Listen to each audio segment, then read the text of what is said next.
BJP నాయకులు మాధవి మనతో పాటు ఉన్నారు. నమస్తే మేడం.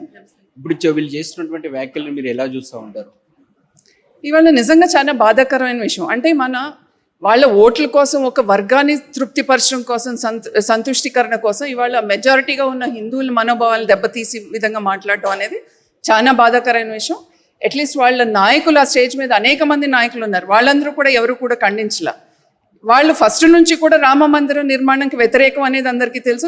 నిర్మించుకున్న రామ మందిరం కూడా ఏ రోజు కూడా వాళ్ళు వెళ్ళలేదు. వెళ్ళకుండా దాన్ని రాజకీయం చేయాలని వారు చూశారు తప్ప ఎప్పుడు కూడా పరిష్కారం దిశగా వాళ్ళు ఆలోచించాల. ఇవాళ వాళ్ళు మాట్లాడుతున్న మాటలు వాళ్ళు విజ్ఞతకే వదిలేస్తారు. ఇవాళ హిందూ సమాజం మేల్కొలాలి. మేల్కొని వాళ్ళు ఏంటి అసలు వీళ్ళు వైఖరి ఏంటి హిందుత్వం పట్ల, హిందువుల పట్ల అనేది కూడా ప్రతి ఒక్కరు ఆలోచించుకోవాల్సిన అవసరం ఉంది.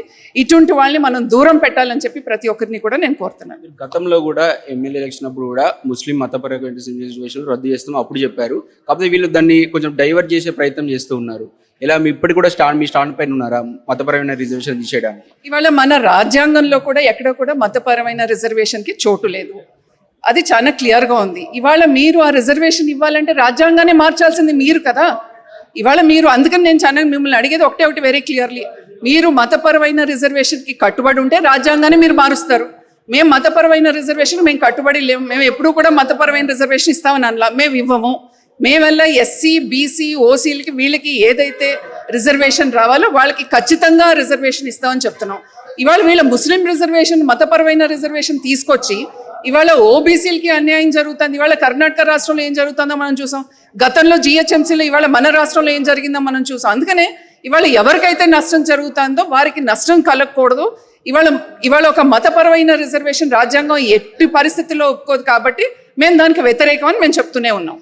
ముస్లిం రిజర్వేషన్ వాళ్ళు ఇలా ఇచ్చారంటే బీసీలకు కన్వర్ట్ చేసి కేరళలో కావచ్చు, ఆంధ్రప్రదేశ్ కావచ్చు, అప్పుడు ఇవ్వడం జరిగింది. అప్పుడు ఉన్నటువంటి పరిస్థితిలో మన ఆంధ్రప్రదేశ్లో అయితే 4% ఇవ్వడం జరిగింది. దీన్ని ఇప్పుడు ఏ విధంగా మీరు చేశారు? అదే చెప్తున్న, వీళ్ళు సంతుష్టికరణ, ముస్లిం ఓటు బ్యాంక్ వాడుకోవటానికి మాత్రమే వీళ్ళు ఇది చేస్తున్నారు. ఇవాళ కోర్టు ఇచ్చిన తీర్పులు అనేకం ఉన్నాయి. ఇవాళ 50% రిజర్వేషన్ దాటకూడదని ఉంది. అలాంటిది ఇవాళ కేంద్ర ప్రభుత్వం ఈడబ్ల్యూఎస్ మనం ఎవరైతే ఎకనామికల్ బ్యాక్వర్డ్ ఉన్నారో ఈ 50% ఎక్కడ డిస్టర్బ్ చేయకుండా మిగతా వాళ్ళకి రిజర్వేషన్ కల్పించింది. అలాంటి రిజర్వేషన్ని వాళ్ళందరూ కూడా యూటిలైజ్ చేసుకోవచ్చు, దాంట్లో ఇదేం లేదు. కానీ మతపరమైన రిజర్వేషన్ తీసుకొచ్చి గతంలో కూడా మనం చూసాం, బీఆర్ఎస్ మేము 12% ఇస్తామని ఏకంగా వాళ్ళు చెప్పటం. అంటే ఏంటంటే ఉన్న ప్రతి ముస్లిం సోదరులు కానీ ఇంకోళ్ళు కానీ వాళ్ళందరికీ కూడా మేము రిజర్వేషన్ ఇచ్చేస్తాం అనేటట్టుగా వాళ్ళు ఆ రోజు చేశారు. ఇప్పుడు వీళ్ళు కూడా ఇదే సంతుష్టికరణే చేస్తున్నారు. మేము చెప్పేది వెరీ క్లియర్, ఇవాళ ముస్లిం రిజర్వేషన్ అనేది మతపరమైన రిజర్వేషన్. ఆ రిజర్వేషన్ ఎట్టి పరిస్థితుల్లో ఇవ్వటానికి వీలు లేదు అనేది ఆ రోజు చెప్పాం, ఇప్పుడు చెప్తున్నాం. అమిత్ షా గారు కూడా చాలా క్లియర్గా చెప్పారు, ఈ రిజర్వేషన్ని మేము తీసేస్తాం, ఆ రిజర్వేషన్ని ఎస్సీ, ఎస్టీ, ఓసీలకి మాత్రమే దాన్ని వినియోగిస్తాం అనేది చెప్పడం జరిగింది. ఓవైసీ ఇంతవరకు అసలు గుళ్ళ మీద, హిందువుల మీద కఠినమైన వ్యాఖ్యలు చేస్తూ ఉంటారు. అతను ఇప్పుడు గుళ్ళే పోవడాన్ని ఎలా చూడొచ్చు? మార్పు మొదలైంది, ఇంకా చాలా మార్పులు చూడబోతున్నారు. మీ క్యాండిడేట్ టఫ్ ఉంది కాబట్టి జరుగుతుందంటారా? నేను అదే చెప్తున్నా కదా, మార్పు మొదలైంది, మీరు చూస్తారు. ఓవైసీ ఇంకా ఎన్ని అవతారాలు ఎత్తుతారో అవి కూడా చూద్దాం. మనం అద్దంకి దగ్గర మాట్లాడుతూ రాముడు మీ ఒక్కని వాడేనా, మావాడు కూడా మీ బాబాయా, లేకపోతే అట్లా మాట్లాడడం జరిగింది, మీరు ఏమంటారు? రాముడు అందరి వాడే, మరి ఆ రాముడి దగ్గరికి మీరు ఎందుకు వెళ్ళట్లేదు? ఎందుకు ఆ రాముడి మీద రాజకీయాలు చేస్తున్నారు? ఎందుకు నోటికి వచ్చినట్టు మాట్లాడుతున్నారు?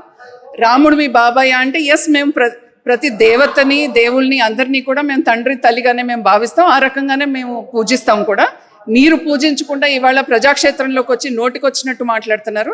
దానికి కూడా మీరు you'll have to face it. గాడిగుడ్డు అని జనంలోకి బాగా తీసుకునే ప్రయత్నం రేవంత్ రెడ్డి చేస్తూ ఉన్నారు. మీరు ఏం చెప్తారు? బీజేపీ ఏమి ఇచ్చింది? గుడ్డు అని చెప్పేసి బాగా జనంలోకి తీసుకునే ప్రయత్నం చేస్తున్నారు. అదే ఇవాళ ప్రజలకి ఏ గుడ్డులు పెట్టారో మనకు అర్థమవుతోంది. రైతులకి చేస్తానన్న 2 లక్షల రుణమాఫీ ఒక గాడిద గుడ్డు, లేదా 15,000 రూపాయలు ప్రతి ఎకరానికి ఇస్తానని చెప్పిన ఒక గాడిద గుడ్డు, లేదా రైతు కూలీకి ఇస్తానని చెప్పిన 12,000 ఒక గాడిద గుడ్డు, పెన్షన్ 4,000 ఇస్తానని చెప్పింది అదొక గాడిద గుడ్డు, ప్రతి మహిళకి కూడా తన అకౌంట్లో 2,000 రూపాయలు ఇస్తాను అన్నది ఒక గాడిద గుడ్డు, విద్యార్థులకి 5 లక్షల విద్యార్థి బీమా అనేది గాడిద గుడ్డు. ఈ గాడిద గుడ్డులన్నీ కూడా ఏ గాడిద కూడా ఇవ్వట్లేదు అనేది ఎదురు చూస్తున్నారు. వాళ్ళ ప్రజలకు అర్థమైంది, గాడిద గుడ్డు పెట్టదు కదా, మనం అనవసరంగా నమ్మామనేది వాళ్ళ ప్రజలు భావిస్తున్నారు తెలంగాణ రాష్ట్రంలో. తెలంగాణలో చూస్తామంటే మేము మామూలుగా అన్ని ప్రాంతాలు తిరుగుతూ ఉంటే మోడీని చూస్తూ ఉన్నాం. ఈసారి మోడీకి అని ఓటేస్తామని వాళ్ళు చెప్తూ ఉన్నారు. మీకు అంచనా ప్రకారం ఎన్ని సీట్లు గెలుస్తారు అనుకుంటారు తెలంగాణలో?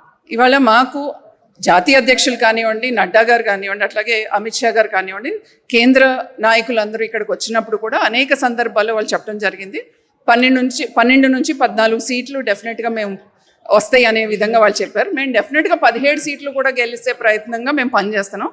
డెఫినెట్గా 12 to 14 అయితే ఖచ్చితంగా వస్తాయి. గతంలో 4 సీట్లు గెలిచారు, అప్పుడు ఏం చేశారు? ఒకవేళ ఇప్పుడు కనుక 10 నుంచి 12 సీట్లు మీకు వచ్చినట్టయితే తెలంగాణకి ఏం చేయబోతుంది బీజేపీ అంటే ఏం సమాధానం చెప్తారు? ఇవాళ 4 సీట్లు వస్తేనే 10 లక్షల కోట్లు ఇవాళ తెలంగాణ రాష్ట్రానికి ఏ రూపాయలు ఇచ్చాం అనేది కిషన్ రెడ్డి గారు ఒక వైట్ పేపర్ రిలీజ్ చేశారు, ఒక ప్రెజెంటేషన్ ఇచ్చారు. అట్లాగే ఇవాళ రేపు 400 సీట్లు కేంద్రంలో రావాలి అని అంటే డెఫినెట్గా తెలంగాణది భాగం అగ్రభాగం ఉంటుంది. డెఫినెట్గా 12 నుంచి 14 సీట్లు ఉంటాయి. ఇవాళ తెలంగాణ రాష్ట్రానికి మేము కట్టుబడి ఉన్నాం, డెవలప్మెంట్ కోసం కట్టుబడి ఉన్నాం. సో డెఫినెట్గా ఈ రాష్ట్రం ఒక అభివృద్ధి కోసం ఏం చేయాలో అన్ని డెఫినెట్గా కేంద్ర ప్రభుత్వం చేస్తుంది.